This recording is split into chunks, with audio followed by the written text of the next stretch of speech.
عزت کرنے کا مطلب پوجا کرنا تو نہیں ہوتا نا. عزت ہم اپنے والدین کی کرتے ہیں, والدین کے احترام میں ہم ان کی پیشانی کا بوسہ لیتے ہیں.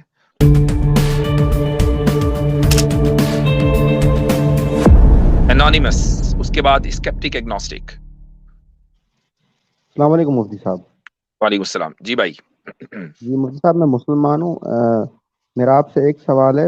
آپ نے ایک ہندو بھائی سے بات کی تھی کچھ عرصہ پہلے, تو انہوں نے کہا تھا کہ آپ کعبۃ اللہ کی پوجا کیوں کرتے ہیں, تو آپ نے کہا تھا کہ صرف ڈائریکشن ہمارا مقصد ہے, حالانکہ کعبۃ اللہ کی پوجا کرنا ہمارا مقصد نہیں ہے.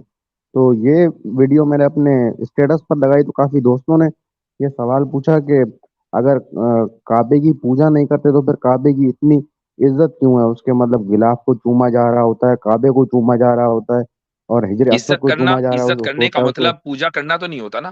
عزت ہم اپنے والدین کی کرتے ہیں, والدین کے احترام میں ہم ان کی پیشانی کا بوسہ لیتے ہیں. تو اس کا مطلب یہ تو نہیں ہے کہ ہم اپنے والدین کی عبادت کر رہے ہیں.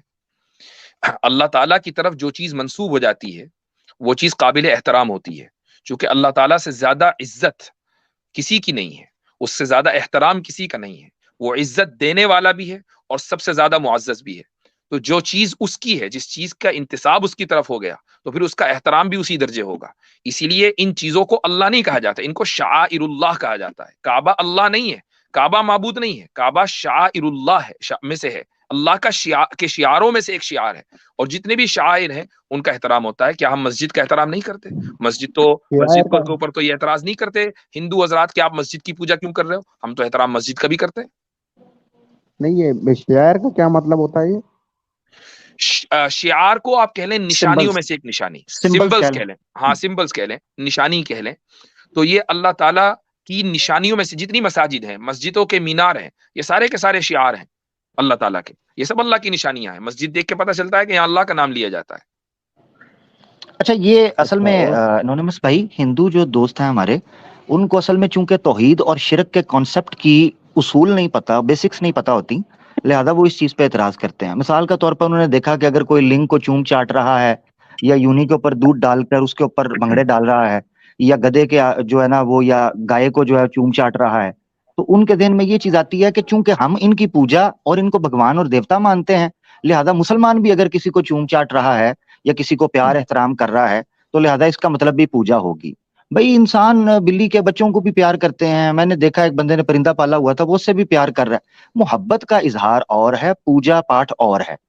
جو چیز بڑی صحیح معنوں کے اندر اس کو درشا سکتی ہے یا اس کو ایکسپریس کر سکتی ہے, وہ ہے سجدہ. سجدہ ایکسٹریم وہ عبادت کا پوسٹر تھا جس کو اللہ کے رسول پاک صلی اللہ علیہ وسلم نے منع فرما دیا کہ اللہ کے علاوہ یہ کسی کو نہیں ہو سکتا.